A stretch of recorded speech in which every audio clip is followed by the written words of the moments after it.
ਅੱਜ ਜੋ ਕੁਛ ਸਿੱਖ ਕੌਮ ਦੇ ਵਿੱਚ ਵਾਪਰ ਰਿਹਾ, ਅਸੀਂ ਤਰਲੇ ਲੈ ਰਹੇ ਹਾਂ ਵੀ ਸਾਡੇ ਵਿੱਚ ਕੋਈ ਸੁਧਾਰ ਆ ਜਾਵੇ, ਪਰ ਸਾਡਾ ਵਾਹ ਨਹੀਂ ਚੱਲ ਰਿਹਾ, ਸਾਡਾ ਵਾਹ ਨਹੀਂ ਚੱਲ ਰਿਹਾ।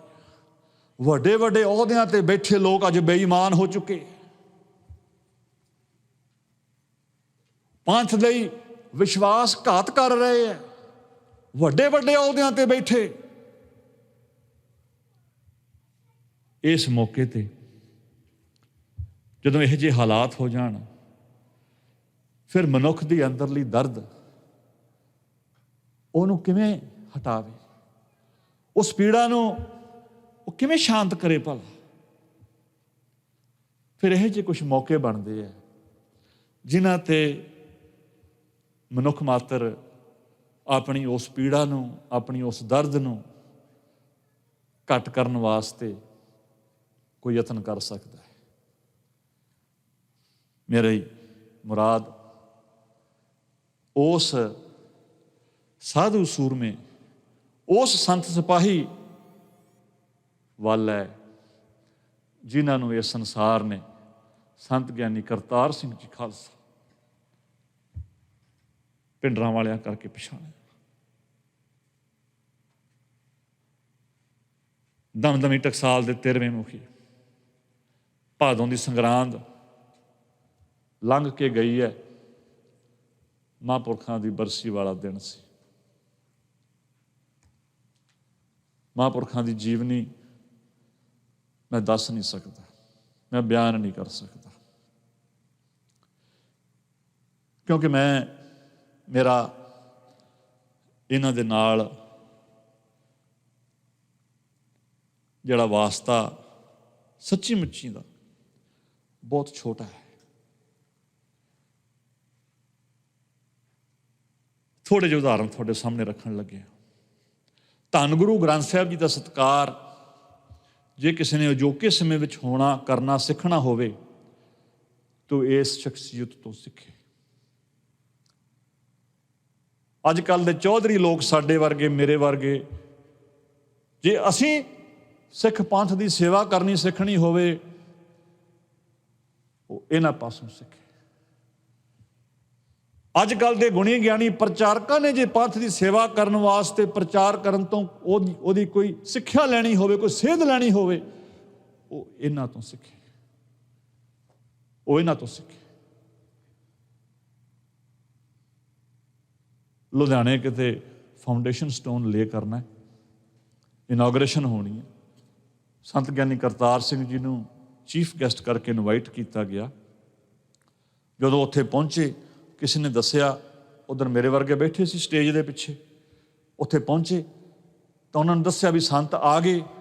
ਤਾਂ ਉਹ ਸਾਰੇ ਜਣੇ ਉੱਠ ਕੇ, ਜਿਵੇਂ ਆਮ ਲੋਕਾਂ ਨੂੰ ਕੋਈ DC ਆਇਆ, ਕੋਈ ਫਲਾਣਾ ਆਇਆ ਜੀ, ਉਹਨੂੰ ਮਿਲਣਾ, ਉਹਨੂੰ ਰਿਸੀਵ ਕਰਨ ਜਾਈਏ ਗੇਟ 'ਤੇ, ਉਹ ਉੱਠ ਕੇ ਚਲੇ ਗਏ ਸਾਰੇ ਜਣੇ।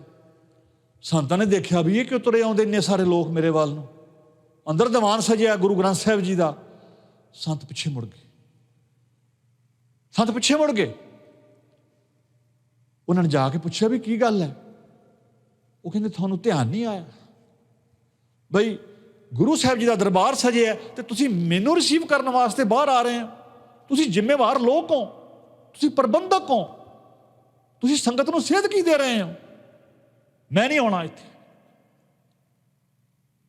ਉਹਨਾਂ ਮਿੰਨਤਾਂ ਕੀਤੀਆਂ, ਮਾਫੀ ਮੰਗੀ ਤੇ ਮਹਾਂਪੁਰਖ ਆਏ, ਨੀਂਹ ਪੱਥਰ ਰੱਖਿਆ। ਅੱਜ ਵੀ ਗੁਰੂ ਤੇਗ ਬਹਾਦਰ ਹਸਪਤਾਲ ਮਾਡਲ ਟਾਊਨ ਕੋਲੇ ਲੁਧਿਆਣੇ ਅੱਜ ਵੀ ਖੜਾ ਹੈ। ਤੁਹਾਨੂੰ ਇਸ ਗੱਲ ਦਾ ਪਤਾ ਹੈ, ਗੁਰੂ ਤੇਗ ਬਹਾਦਰ ਸਾਹਿਬ ਜੀ ਦੀ ਸ਼ਹੀਦੀ ਦਿਹਾੜੇ, 300 ਸਾਲਾ ਸ਼ਹੀਦੀ ਦਿਹਾੜੇ ਮੌਕੇ ਹਿੰਦੁਸਤਾਨ ਦੀ ਰਾਣੀ ਇੰਦਰਾ ਗਾਂਧੀ ਸੀ। ਉਹਨੇ ਆਪਣੀ ਪਾਵਰ ਨੂੰ ਕੰਟਰੋਲ ਕਰਨ ਵਾਸਤੇ ਸਟੇਟ ਆਫ ਐਮਰਜੈਂਸੀ ਡਿਕਲੇਅਰ ਕੀਤੀ ਹੋਈ ਸੀ ਸਾਰੇ ਇੰਡੀਆ ਦੇ ਵਿੱਚ। ਉਹ ਪਾਵਰਸ ਦੇ ਅੰਡਰ ਕਿਸੇ ਵੀ ਥਾਂ ਤੇ 4 ਬੰਦਿਆਂ ਤੋਂ ਵੱਧ ਇਕੱਠੇ ਖੜੇ ਨਹੀਂ ਸੀ ਹੋ ਸਕਦੇ। ਮਹਾਂਪੁਰਖ ਸੰਤ ਗਿਆਨੀ ਕਰਤਾਰ ਸਿੰਘ ਜੀ ਨੇ ਉਸ ਟਾਈਮ ਤੇ ਗੁਰੂ ਤੇਗ ਬਹਾਦਰ ਸਾਹਿਬ ਜੀ ਦੇ ਸ਼ਹੀਦੀ ਦਿਹਾੜੇ ਨੂੰ ਸਮਰਪਿਤ ਸਾਰੇ ਪੰਜਾਬ ਦੇ ਵਿੱਚ 37 ਨਗਰ ਕੀਰਤਨ ਜਲੂਸ ਕੱਢੇ। ਮੈਂ ਵਿਸਥਾਰ ਵਿੱਚ ਜਾਵਾਂ ਤਾਂ ਬਹੁਤ ਸਮਾਂ ਲੱਗੂਗਾ। ਲਾਸਟ ਵਾਲਾ ਜਿਹੜਾ ਨਗਰ ਕੀਰਤਨ ਸੀ, ਜਲੂਸ ਸੀ, ਉਹ ਗੁਰਦੁਆਰਾ ਸੀਸਗੰਜ ਸਾਹਿਬ ਪਹੁੰਚਣਾ ਸੀ। ਗੁਰੂ ਗ੍ਰੰਥ ਸਾਹਿਬ ਜੀ ਦੀ ਅਗਵਾਈ ਦੇ ਵਿੱਚ ਸਾਰਾ ਨਗਰ ਕੀਰਤਨ ਪੰਜਾਬ ਤੋਂ ਸ੍ਰੀ ਅਨੰਦਪੁਰ ਸਾਹਿਬ ਤੋਂ, ਜੇ ਮੈਂ ਭੁੱਲਦਾ ਨਾ ਹੋਵਾਂ, ਆਰੰਭ ਹੋਇਆ ਤੇ ਦਿੱਲੀ ਪਹੁੰਚਿਆ। ਲਾਲ ਕਿਲ੍ਹੇ ਦੇ ਸਾਹਮਣੇ ਰਾਮਲੀਲਾ ਗਰਾਊਂਡ ਦੇ ਵਿੱਚ ਵੱਡਾ ਦੀਵਾਨ ਸਜਿਆ।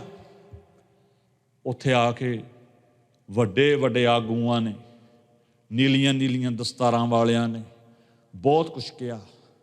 ਜਦੋਂ ਇੰਦਰਾ ਗਾਂਧੀ ਉੱਥੇ ਆਈ ਤਾਂ ਉਹਨਾਂ ਇਹ ਵੀ ਕਿਹਾ ਕਿ ਆ ਇੰਦਰਾ ਗਾਂਧੀ ਦਾ ਮੁੰਡਾ ਇੱਕ ਸਿੱਖ ਬੀਬੀ ਨੂੰ ਵਿਆਹਿਆ ਹੈ, ਅਸੀਂ ਆਪਣੀ ਬੱਚੀ ਇਹਨੂੰ ਦੇ ਕੇ ਅਸੀਂ ਬੜੇ ਖੁਸ਼ਕਿਸਮਤ ਮਹਿਸੂਸ ਕਰ ਰਹੇ ਹਾਂ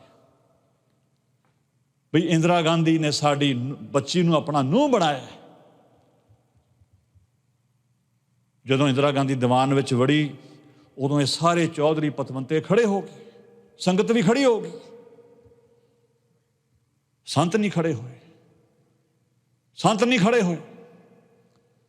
ਜਦੋਂ ਕਥਾ ਦਾ ਸਮਾਂ ਆਇਆ, ਸੰਤ ਗੁਰੂ ਮਹਾਰਾਜ ਸਾਹਿਬ ਜੀ ਤਾਬੇ ਆਏ, ਫਿਰ ਕਿਸੇ ਦਾ ਲਿਹਾਜ਼ ਨਹੀਂ ਕੀਤਾ।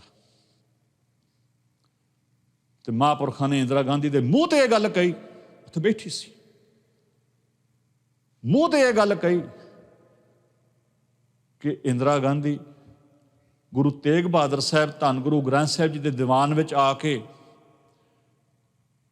ਇੱਥੇ ਮੱਥਾ ਟੇਕ ਕੇ ਇਹ ਨਾ ਸੋਚੇ ਕਿ ਕਦੇ ਗੁਰੂ ਤੇਗ ਬਹਾਦਰ ਸਾਹਿਬ ਜੀ ਦਾ ਇਹਦੇ ਪਰਿਵਾਰ ਤੇ ਕੀਤਾ ਇਹ ਕਰਜ਼ ਕਦੇ ਮੋੜ ਸਕੂਗੀ। ਇਹ 1000 ਵਾਰ ਜੰਮ ਕੇ ਵੀ ਇਸ ਦਰ ਤੇ ਆ ਕੇ ਆਪਣਾ ਸਿਰ ਵੱਢ ਵੱਢ ਕੇ ਵੀ ਦੇਵੇ ਤਾਂ ਵੀ ਗੁਰੂ ਤੇਗ ਬਹਾਦਰ ਸਾਹਿਬ ਜੀ ਦਾ ਕੀਤਾ ਅਹਿਸਾਨ ਇਹ ਕਦੇ ਪੂਰਾ ਨਹੀਂ ਕਰ ਸਕੂਗੀ। ਤੁਸੀਂ ਗੱਲਾਂ ਕਰਦੇ ਹੋ ਵੀ ਤੁਹਾਡੀ ਧੀ ਇਹਦੇ ਘਰ ਵਿੱਚ ਵਸੀ ਹੈ, ਕੁਛ ਸੋਚੋ। ਇੰਦਰਾ ਗਾਂਧੀ ਨਹਿਰੂ ਦੀ ਬੇਟੀ ਸੀ, ਨਹਿਰੂ ਕਸ਼ਮੀਰ ਦਾ ਪੰਡਤ ਸੀ, ਇਹਦੇ ਬਜ਼ੁਰਗ ਪੰਡਤ ਕਿਰਪਾ ਰਾਮ ਸੀ ਜਿਹੜੇ ਗੁਰੂ ਤੇਗ ਬਹਾਦਰ ਸਾਹਿਬ ਜੀ ਦੀ ਸ਼ਰਨ ਵਿੱਚ ਆਏ ਸੀ। ਤੇ ਸਾਡੇ ਸਿੱਖਾਂ ਨੂੰ ਇਸ ਗੱਲ ਦਾ ਪਤਾ ਹੀ ਕੱਖ ਨਹੀਂ ਸੀ। ਖੁਸ਼ਾਮਦੀ ਦੀ ਹੱਦ ਟਪਾ ਦਿੱਤੀ। ਗੁਰੂ ਸਾਹਿਬ ਜੀ ਦੇ ਸਤਿਕਾਰ ਦਾ, ਗੁਰੂ ਸਾਹਿਬ ਜੀ ਦੀ ਅਹਿਮੀਅਤ ਦਾ ਰਤੀ ਮਾਤਰ ਵੀ ਪਤਾ ਨਹੀਂ ਸੀ, ਹੁਣ ਵੀ ਨਹੀਂ ਹੈ।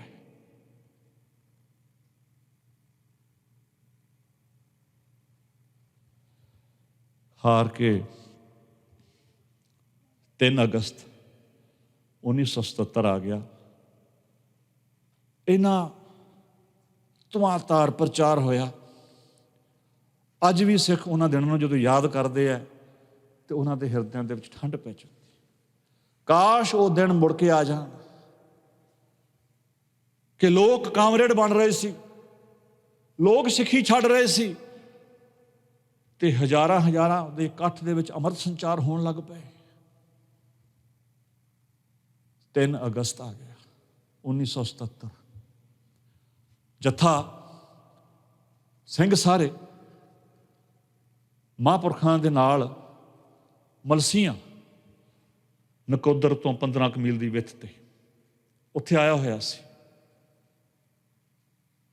ਤੁਹਾਡੇ ਵਿੱਚੋਂ ਬਹੁਤ ਨੇ ਇਹ ਕਹਾਣੀ ਨੂੰ, ਇਸ ਸਾਖੀ ਨੂੰ ਬਹੁਤ ਵਾਰੀ ਸੁਣਿਆ ਹੋਊਗਾ, ਪਰ ਜਿੰਨੀ ਵਾਰੀ ਵੀ ਸੁਣੋਗੇ ਨਵੀਂ ਲੱਗੂਗੀ।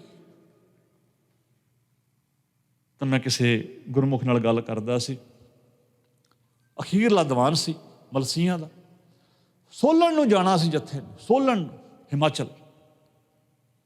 ਤਾਂ ਜਦੋਂ ਕਹਿੰਦੇ ਉਦਣ ਕਥਾ ਮਹਾਂਪੁਰਖਾਂ ਨੇ ਕੀਰਤਨ ਸੋਲੇ ਦੀ ਕੀਤੀ, ਕੀਰਤਨ ਸੋਲੇ ਦੀ ਕਥਾ ਕਰਤੀ, ਆਨੰਦ ਸਾਹਿਬ ਦਾ ਪਾਠ ਹੋਇਆ। ਮਹਾਰਾਜ ਨੇ ਦੀਵਾਨ ਸਮਾਪਤੀ ਵਾਸਤੇ ਤਿਆਰੀ ਹੋ ਗਈ ਤਾਂ ਮਹਾਂਪੁਰਖਾਂ ਨੇ ਸਿੰਘ ਨੂੰ ਕੋਲੇ ਸੱਦਿਆ। ਉਹਨੇ ਕਿਹਾ, ਮਹਾਂਪੁਰਖਾਂ ਨੇ ਇੱਕ ਸ਼ਬਦ ਹੋਰ ਪੜ੍ਹੋ, ਇੱਕ ਸ਼ਬਦ ਹੋਰ ਪੜ੍ਹੋ, ਕੀਰਤਨ ਕਰੋ। ਉਹ ਕਹਿੰਦੇ ਜੀ ਆਨੰਦ ਸਾਹਿਬ ਪੜ੍ਹਤਾ। ਕਹਿੰਦੇ ਕੀਰਤਨ ਕੀਤਾ, ਸ਼ਬਦ ਪੜ੍ਹਨਾ ਆਪਾਂ, ਕੋਈ ਨਹੀਂ, ਇੱਕ ਸ਼ਬਦ ਹੋਰ ਪੜ੍ਹੋ। ਕਹਿੰਦੇ ਦੱਸੋ ਜੀ ਕਿਹੜਾ ਸ਼ਬਦ ਪੜ੍ਹੀਏ? ਤੁਸੀਂ ਹੈਰਾਨ ਹੋਵੋਗੇ। ਮਹਾਂਪੁਰਖਾਂ ਨੇ ਕਿਹਾ ਸ਼ਬਦ ਪੜ੍ਹੋ, ਬਾਹਰ ਹਮ ਕਾਹੇ ਆਵਹਿੰਗੇ, ਆਵਨ ਜਾਣਾ ਹੁਕਮ ਤਿਸੇ ਕਾ, ਹੁਕਮ ਹੈ ਬੁੱਝ ਸਮਾ ਹੈ। ਦੀਵਾਨ ਦੀ ਸਮਾਪਤੀ ਹੋ ਗਈ, ਸਾਰੇ ਬਾਹਰ ਆ ਗਏ, ਪਰਿਵਾਰ ਵਾਲੇ ਵੀ, ਪਿੰਡ ਵਾਲੇ ਵੀ, ਜੱਥਾ ਵੀ, ਸਾਰਾ। ਜਦੋਂ ਬਾਹਰ ਆਏ, ਵਿਦਾਇਗੀ ਲੈਣੀ ਹੈ, ਸੰਤਾਂ ਨੇ ਸਾਰੇ ਸਿੰਘ ਇਕੱਠੇ ਕਰ ਲਏ, ਸਾਰੇ ਸਿੰਘ ਇਕੱਠੇ ਕਰ ਲਏ। ਮਹਾਂਪੁਰਖ ਕਹਿੰਦੇ, ਭਾਈ ਆਪਾਂ ਬੜੇ ਅਹਿਮ ਸਮਾਗਮ ਉਲੀਕੇ ਹੋਏ ਨੇ, 5 ਨਗਰ ਕੀਰਤਨ ਆਪਾਂ ਕੱਢਣੇ ਨੇ। ਕੋਈ ਸਮਾਗਮ ਸੀ, ਕੋਈ ਦਿਹਾੜਾ ਸੀ ਆ ਰਿਹਾ ਸਾਹਮਣੇ, ਤੇ ਹੋ ਸਕਦਾ ਸਾਡੇ ਵਿੱਚੋਂ ਕੋਈ ਸਰੀਰ ਕਰਕੇ ਇੱਥੇ ਨਾ ਰਵੇ, ਪਰ ਸਮਾਗਮ ਚੜ੍ਹਦੀ ਕਲਾ ਵਿੱਚ ਹੋਣੇ ਚਾਹੀਦੇ ਹੈ। ਮਲਸੀਆਂ ਤੋਂ ਲੁਧਿਆਣੇ ਵੱਲ ਨੂੰ ਆਉਂਦਿਆਂ, ਸੋਲਨ ਨੂੰ ਜਾਂਦਿਆਂ, ਰਾਹ ਵਿੱਚ ਗੱਡੀ ਰੋਕ ਕੇ ਜਗ੍ਹਾ ਬਦਲੀ, ਭਾਈ ਗੁਰਮੁਖ ਸਿੰਘ ਨੂੰ ਪਾਸੇ ਬਿਠਾਇਆ, ਆਪ ਉਹਦੀ ਥਾਂ 'ਤੇ ਬੈਠੇ। ਦੁਪਹਿਰੋਂ ਬਾਅਦ ਕਾਰ ਜਿਹਦੇ ਵਿੱਚੋਂ ਜਾ ਰਹੇ ਸੀ, ਉਹ ਦਰੱਖਤ ਨਾਲ ਟਕਰਾਈ, ਥੋੜ੍ਹਾ ਮੀਂਹ ਪੈਂਦਾ ਸੀ, ਮਹਾਂਪੁਰਖਾਂ ਦੇ ਰਿਬਸ ਕਰਸ਼ ਹੋ ਗਏ, ਰਿਬਸ ਕਰਸ਼ ਹੋ ਗਏ, ਲੰਗ ਕੋਲੈਪਸ ਹੋ ਗਏ, ਲੰਗ ਕੋਲੈਪਸ ਹੋ ਗਿਆ। ਹਸਪੀਟਲ ਲੈ ਕੇ ਆਏ ਲੁਧਿਆਣੇ, ਉਹਨੂੰ ਮਿਸ ਬਰਾਊਨ ਕਹਿੰਦੇ ਸੀ, ਹੁਣ ਕ੍ਰਿਸਚੀਅਨ ਮੈਡੀਕਲ ਸੈਂਟਰ ਕਹਿੰਦੇ। ਉੱਥੇ ਆ ਕੇ ਡਾਕਟਰ ਵਰਗੀਜ਼ ਸੀ, ਕ੍ਰਿਸਚਨ ਸੀ, ਉਹਨੇ ਕਿਹਾ ਤੁਹਾਡੇ ਚੈਸਟ ਟਿਊਬ ਪਾਉਣੀ, ਚੈਸਟ ਟਿਊਬ ਪਾਉਣੀ, ਲੰਗ ਕੋਲੈਪਸ ਹੋ ਗਿਆ, ਚੈਸਟ ਟਿਊਬ ਪਾਉਣੀ, ਚੈਸਟ ਟਿਊਬ ਪਾਉਣੀ ਹੈ, ਤੁਹਾਡੇ ਛਾਤੀ 'ਤੇ ਰੋਮ ਬਹੁਤ ਨੇ, ਉਹ ਸਾਨੂੰ ਸ਼ੇਵ ਕਰਨੇ ਪੈਣਗੇ। ਸੰਤ ਉਦੋਂ ਬੋਲ ਨਹੀਂ ਸੀ ਸਕਦੇ, ਸਿੰਘ ਕੋਲੇ ਸੀ ਸਾਰੇ, ਤਾਂ ਸੰਤਾਂ ਨੇ ਉਦੋਂ ਆਪਣੀ ਗਲੇ ਵੱਲ ਇਸ਼ਾਰਾ ਕੀਤਾ, ਕਹਿੰਦਾ ਆਹ ਵੱਢਣਾ ਤਾਂ ਵੱਢ ਲਓ, ਰੋਮਾਂ ਦੀ ਬੇਅਦਬੀ ਨਹੀਂ ਮੈਂ ਹੋਣ ਦੇਣੀ। ਕਿਉਂ? ਕਿਉਂਕਿ ਉਹਨਾਂ ਨੇ ਇਹ ਨਾਅਰਾ ਬੁਲੰਦ ਕੀਤਾ ਸੀ, ਸਿਰ ਜਾਵੇ ਤਾਂ ਜਾਵੇ, ਸਾਡਾ ਸਿੱਖੀ ਸਿਦਕ ਨਾ ਜਾਵੇ, ਸਿਰ ਜਾਵੇ ਤਾਂ ਜਾਵੇ, ਸਾਡਾ ਸਿੱਖੀ ਸਿਦਕ ਨਾ ਜਾਵੇ।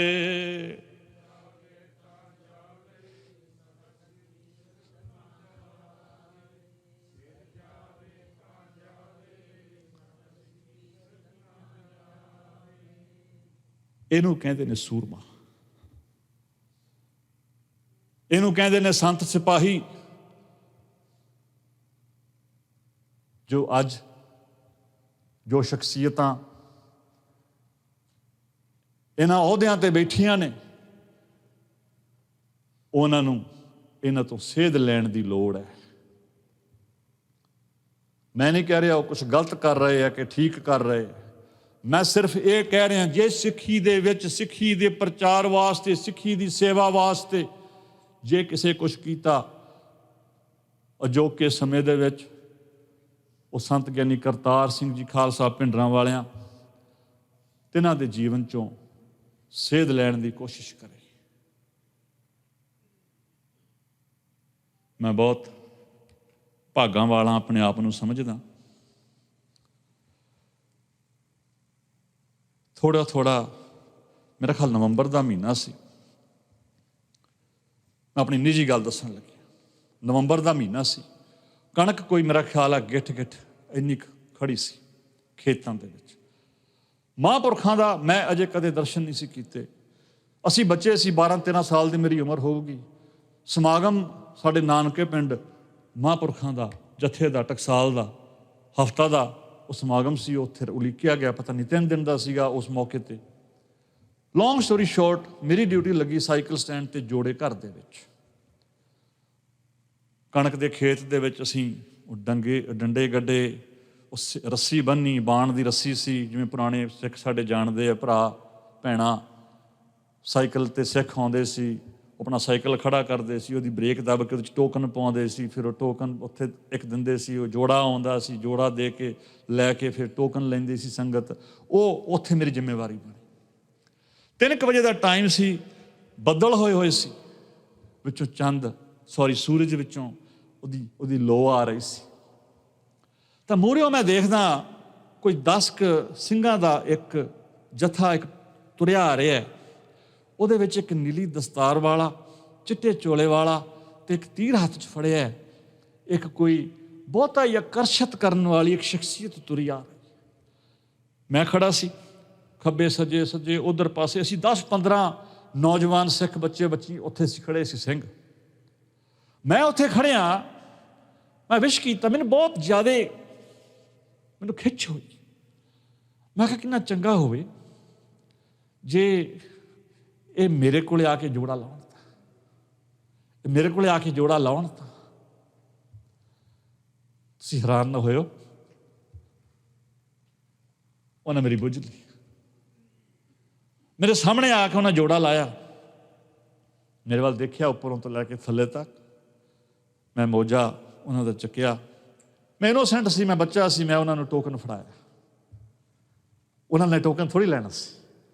ਉਹਨਾਂ ਦੇ ਨਾਲ ਹੋਰ ਸਿੰਘ ਜਿੰਨੇ ਵੀ ਸੀ, ਉਹਦੇ ਵਿੱਚ ਸਾਡੇ ਵੀ ਰਿਸ਼ਤੇਦਾਰ ਬਜ਼ੁਰਗ ਸੀ। ਉਹਨੇ ਕਿਹਾ ਕਾਕਾ ਰਹਿਣ ਦੇ ਤੂੰ, ਕੋਈ ਨਹੀਂ ਗੱਲ, ਜੋੜਾ ਰੱਖ ਦੇ ਉੱਥੇ। ਮੈਂ ਜੋੜਾ ਉੱਥੇ ਟਿਕਾ ਦਿੱਤਾ। ਮੈਂ ਉਹਦੇ ਬਾਰੇ ਹੋਰ ਮੈਂ ਇੱਥੇ ਗੱਲ ਨਹੀਂ ਕਰਨੀ। ਜੋੜਾ ਉੱਥੇ ਟਿਕਾ ਦਿੱਤਾ। ਸਾਲ ਲੰਘ ਗਿਆ, ਮਹਾਂਪੁਰਖਾਂ ਨੇ ਸਬੱਬ ਬਣਾ ਲਿਆ। ਜਿਹੜੇ ਸ਼ਹਿਰ 'ਚ ਅਸੀਂ ਉੜੀਸਾ 'ਚ ਰਹਿੰਦੇ ਸੀ, ਉੱਥੇ ਉਹ ਉੱਥੇ ਆ ਗਏ। ਅਸੀਂ ਬੜੇ ਖੁਸ਼ ਵੀ ਸੀ ਤੇ ਬੜੇ ਹੈਰਾਨ ਵੀ ਸੀ। ਮੇਰੀ ਮਾਂ ਮੇਰੇ ਨਾਲ ਖੜੀ ਸੀ। ਮਹਾਂਪੁਰਖਾਂ ਨੇ ਮੇਰੇ ਵੱਲ ਦੇਖਿਆ। ਜਿਹੜਾ ਮਨੁੱਖ ਹਰ ਰੋਜ਼ ਹਜ਼ਾਰਾਂ ਲੋਕਾਂ ਨੂੰ ਮਿਲਦਾ ਹੈ, ਹਜ਼ਾਰਾਂ ਲੋਕਾਂ ਨੂੰ ਉਹ ਮਿਲਦਾ ਹੈ, ਉਹਨੇ ਮੈਨੂੰ ਉੱਥੇ ਦੇਖ ਕੇ ਮਹਾਂਪੁਰਖਾਂ ਨੇ ਬਚਨ ਕੀਤਾ, ਤੁਸੀਂ ਨਾਰੰਗਵਾਲ ਜੋੜਿਆਂ ਦੀ ਸੇਵਾ ਵਿੱਚ ਸੀ? ਮੈਂ ਕਿਹਾ ਹਾਂਜੀ। ਉਸ ਮੌਕੇ ਤੇ ਮੈਂ ਇਸ ਗੱਲ ਦੀ ਰਮਜ਼ ਨੂੰ ਮੈਂ ਸਮਝ ਨਹੀਂ ਸਕਿਆ, ਪਰ ਅੱਜ ਮੈਨੂੰ ਉਹਨਾਂ ਦਾ ਕਿਹਾ ਇੱਕ ਇੱਕ ਅੱਖਰ ਕੱਲਾ ਚੇਤੇ ਨਹੀਂ ਗਾ, ਉਹ ਮੇਰੇ ਸਾਹਮਣੇ ਖੜਾ ਹੈ, ਬੋਲ ਰਿਹਾ ਹੈ ਮੈਨੂੰ, ਤੇ ਮੈਂ ਸਮਾਂ ਲੰਘਾਤਾ। ਮੈਂ ਰਿਗਰੈਟ ਕਰ ਰਿਹਾ, ਮੈਂ ਪਛਤਾ ਰਿਹਾ ਅੱਜ ਕਿ ਉਹਨਾਂ ਬਚਨਾਂ ਨੂੰ ਮੈਂ ਮੰਨ ਨਹੀਂ ਸਕਿਆ। ਮੈਨੂੰ ਉਹਨਾਂ ਕਿਹਾ ਚੰਗੀਆ ਬਾਣੀ ਪੜ੍ਹਦਾ ਹੁੰਦਾ? ਮੈਂ ਕਿਹੜਾ ਪੜ੍ਹਦਾ ਸੀ। ਮੈਂ ਕਿਹਾ ਜੀ ਝੂਠ ਬੋਲਤਾ, ਮੈਂ ਥੋੜ੍ਹੀ ਪੜ੍ਹਦਾ। ਮੈਂ ਹਿੰਦੀ ਦੇ ਗੁਟਕੇ 'ਚੋਂ 5 ਪੌੜੀਆਂ ਜਪਜੀ ਸਾਹਿਬ ਕੰਠ ਕੀਤਾ ਹੋਇਆ ਸੀ, ਬਸ। ਥੋੜ੍ਹੀ ਮੰਨ ਲਓਗੇ ਤੁਸੀਂ। ਮੈਨੂੰ ਕਹਿੰਦੇ ਬਹੁਤੀ ਪੜ੍ਹਿਆ ਕਰ, ਤੈਨੂੰ ਦੇਖ ਕੇ ਆ ਤੇਰੇ ਵੀਰ ਭੈਣ ਵੀ ਪੜ੍ਹ ਲੈਣਗੇ।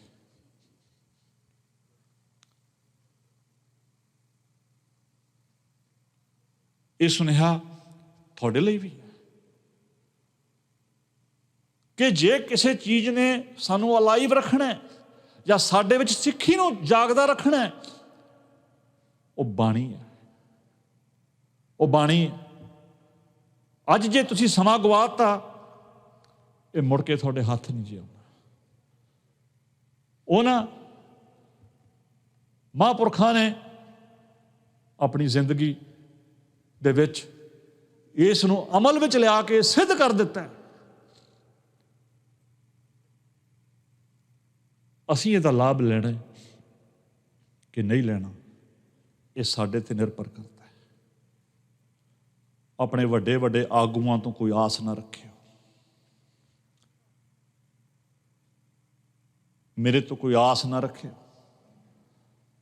ਆਸ ਰੱਖਿਓ ਸ਼ਬਦ ਗੁਰੂ ਤੋਂ, ਤੇ ਆਸ ਰੱਖਿਓ ਐਸੇ ਸੂਰਮਿਆਂ ਤੋਂ ਜਿਨ੍ਹਾਂ ਨੇ ਉਸ ਸ਼ਬਦ ਦੇ ਪਰਛਾਵੇਂ ਦੇ ਵਿੱਚ, ਆਪਣੇ ਜੋਬਨ ਦੇ ਵਿੱਚ ਉਹ ਜੁਰਤ ਕਰਕੇ ਦਿਖਾਈ, ਜਿਹੜੀ ਜੁਰਤ ਅਸੀਂ 17ਵੀਂ 18ਵੀਂ ਸਦੀ ਦੇ ਸਿੱਖਾਂ ਵਿੱਚ ਦੇਖਦੇ ਹੁੰਦੇ ਸੀ। ਇਸੇ ਕਰਕੇ ਕੋਈ ਹੈਰਾਨੀ ਦੀ ਗੱਲ ਨਹੀਂ ਕਿ ਮਹਾਂਪੁਰਖਾਂ ਤੋਂ ਬਾਅਦ ਦਮਦਮੀ ਟਕਸਾਲ ਦੇ ਜਥੇਦਾਰ ਬਣੇ ਸੰਤ ਗਿਆਨੀ ਜਰਨੈਲ ਸਿੰਘ ਜੀ ਖਾਲਸਾ ਭਿੰਡਰਾਂ ਵਾਲਿਆਂ ਨੇ ਵੀ ਉਹ ਕਰਕੇ ਵਿਖਾਈ ਜਿਹੜੀ ਸ਼ਬਦ ਦੀ ਕਲਾ ਰਹਿੰਦੀ ਦੁਨੀਆ ਤੱਕ ਕਾਇਮ ਰਹਿਣੀ। ਤੁਹਾਡਾ ਸਾਰਿਆਂ ਦਾ ਬਹੁਤ ਧੰਨਵਾਦ ਹੈ। ਮੈਂ ਬਹੁਤਾ ਤੁਹਾਡਾ ਸਮਾਂ ਲਿਆ ਅੱਜ, ਪਰ ਇਹ ਬੇਨਤੀਆਂ ਕਰਨੀਆਂ ਬਹੁਤ ਜ਼ਰੂਰੀ ਸੀ। ਬੇਨਤੀਆਂ ਦੀ ਸਾਂਝ ਪਾਉਂਦਿਆਂ ਹੋਈਆਂ ਬੇਅੰਤ ਭੁੱਲਾਂ ਲਈ ਮੈਂ ਮਾਫੀ ਚਾਹੁੰਦਾ ਹਾਂ।